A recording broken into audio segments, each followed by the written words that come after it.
Thank you, Nicole. Welcome. Hello. Hey, how's it going? Hey, Mark. How are you doing? Oh, I'm doing okay. Still grinding at the wheel. I got my guys working. Trying to get documents drafted. Got a little bit of time before sentencing January 8th. So trying to make good with the time as much as I can and get as much done as I can before I can't no more. All right. Well, I know who I'm talking to, but do you want to let everybody out on live stream know who you are? Yeah, my name is Marc Anthony Bru. I've done a couple of podcasts about international law, about our country here, the United States. I was present at the Capitol January 6, 2021. It was an obvious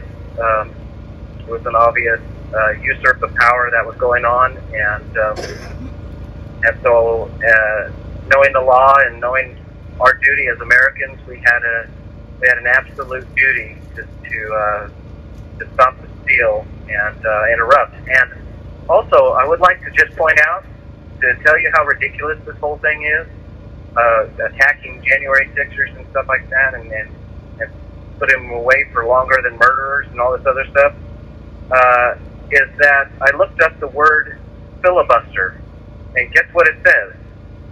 To obstruct. So, obstruction ain't that big of a deal. That's the power of the media for you.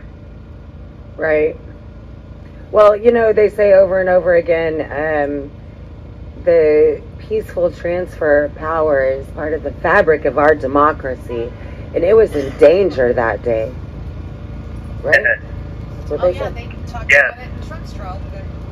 Well, that transfer of power was a fraudulent transfer. Right. So the premise of it, it didn't qualify for an unpeaceful transfer. I mean, it was a fraudulent transfer to begin with, so it's kind of a moot point to sit there and try to qualify it as a riot, trying to interrupt the transfer of power. But I don't think people really understand that, or I don't think people really know that there was 3 different entities vying for power that day. The UN had 21 cars at the Capitol building, so I wonder how much their involvement was, and everything on the back end of things. And the reason why they think that they have a stake in the game in the United States is because of the 1945 Foreign Immunities Act. So that's the reason why they were there. Wow. Yeah, yep. I did not know that about the UN. I learned something new about J6 every day. There's a journalist in Idaho who broke that story originally, and I don't think it ever got picked up really by anything major. But she was there with a press pass, so she got to witness it firsthand. Wow. Yeah, there's a lot of, I think, video evidence that eventually will come out that I think a lot of people will find interesting. I know that there's a lot of stuff that I found very interesting that I had no idea took place on that day until I saw the video. Yeah, well, I thought it was very interesting, and it would be an interesting research to do for those that are in law to try to explain and break it down for people why some of the J6ers or why many of the J6ers are going through a bankruptcy court. Right. Yeah, I mean, it does seem that the goal is to break you in every way.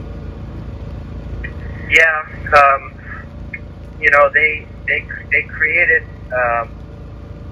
they created a liability with people to get them into court, and it's the courts since about 1970 have all been unlawful. So I don't to try to convince a political class that they need to unravel their whole system in which they've learned how to make money off of, the hard sell. Right. Well, yeah, because they all have a hand in the pie. They all have a hand in the cookie jar to get their cookies. And, if you take those cookies away, then how are they going to get their sweets? Well, they learned the game to Scrabble, became Scrabble pros, and now now we're saying that, now we're showing that the rules are actually different, and they don't know those rules. So. Well, I mean, the rule is supposed to be honor and integrity, and the fact that we have politicians, almost all of our politicians don't know about honor or integrity. Relative, but yeah, it's a sad affair. A lot of us, who were present at the Capitol, on that day, January 6th, 2021, were really, we were really hit very hard to make sure to try to make examples out of that. If you're American and you think you're free and you want to try to exercise that, boy, you're going to find out something different. Right. And you're going to realize the level of debt that you really are. Well, and we hear all the time that these are sentences of deterrence, and we know that it's not to deter you guys from ever speaking out. Again, it's to deter other people from ever speaking up. So, absolutely. And it does have a chilling effect when you see people being deplatformed. They can't use banks, they can't rent cars, they can't use card processing companies, their businesses lose all their accounts, so on and so forth, and that's before they ever pay an attorney. Then they are fiscally broken by these attorneys, and then they're found guilty on all accounts anyway. Yeah, and they're made out to be monsters and inhumane and just worse than murders. Actual terrorists. I've heard people say that January 6th was worse than Pearl Harbor. January 6th was worse than 9/11. And I'm like, you got to be shitting anybody that died in those other catastrophes. But these 4 people were killed by police officers. They didn't just die because somebody attacked us. They died because the police officers were negligent and they murdered 4 people that day. And that's, a whole nother conversation. Yeah, well, I would really like to highlight that the former Sergeant at Arms of the Capitol Police gave an interview to Tucker Carlson, his 15th episode, and I think he posted it on Twitter, and he came right out and said that normally when these things happen, there's a chatter of information talking about possible threats and information gathering about any sort of rally or protest and things like that from intelligence agencies, and they said that the whole middle management of the intelligence agencies and the State Department were dead silent. Yeah. Now that is a red flag that cannot be overlooked. We literally had what they're charging or what they're accusing us of being insurrectionists. We actually have that being acted out within our government.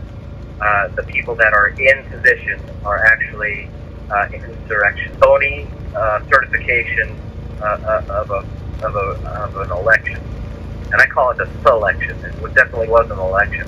It wasn't an election. Well, we've seen so much evidence of election tampering and fraud. At this point, I don't know how anybody could say that that was a fair and free election. I just don't know how anybody could make that argument and keep a straight face. No, you sure can't. There's definitely some things within election policy that do all of us well, every state, to re-examine and take a look at how those things can dismiss those cases without further review. There's been some shocking things through case law about our country, and you know, the difference between what the politicians are selling us, nation, the opportunity we have, everything's wrong. Wait, if we can go back to the drawing board, so to speak, and readdress the law, we could actually put our country back in chain of title and become a legitimate country, like Vladimir Putin said a month going into Ukraine.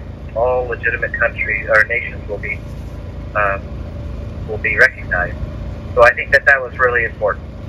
We should be a legitimate nation and learn how to learn how that works. Even if it goes back to states being nations.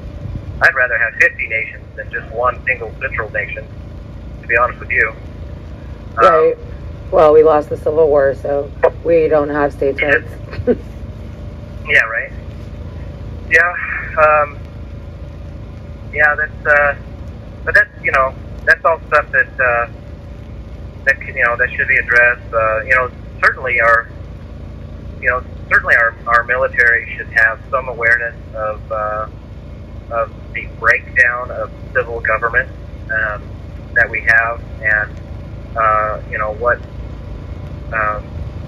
what needs to happen to put things in trust until a civil government can be established.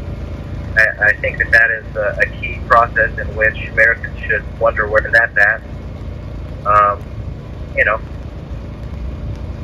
Absolutely. Stuff like that. Do you have family or children, Mark? Would you like to say hi to anybody, or? I'm sorry, say again? Do you have children or a family or a spouse that we'd like to say hi to? Yeah, I would. I'd love to say hello to my aunt Marjo, my uncle Dennis, Sophie, and my father and mother, Diane and Jack.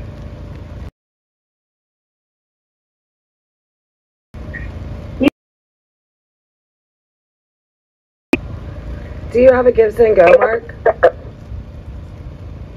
What's that? Do you have a Give, Send, Go? Yes, I have a Give, Send, Go. In fact, I just had a little article, profile, whatever, uploaded to Gateway Pundit yesterday or day before yesterday, that has the GoFundMe link. Okay. The Give, Send, Go link. And that Give, Send, Go link is J6_politically_persecuted. All right. What is your booking number before we get hung up on? Yeah, my booking number is 386519. Perfect. Well, thank you so much for calling us, and we will hear from you again soon. Absolutely, and thank you for all the support. I love. Thank you for using. Ah.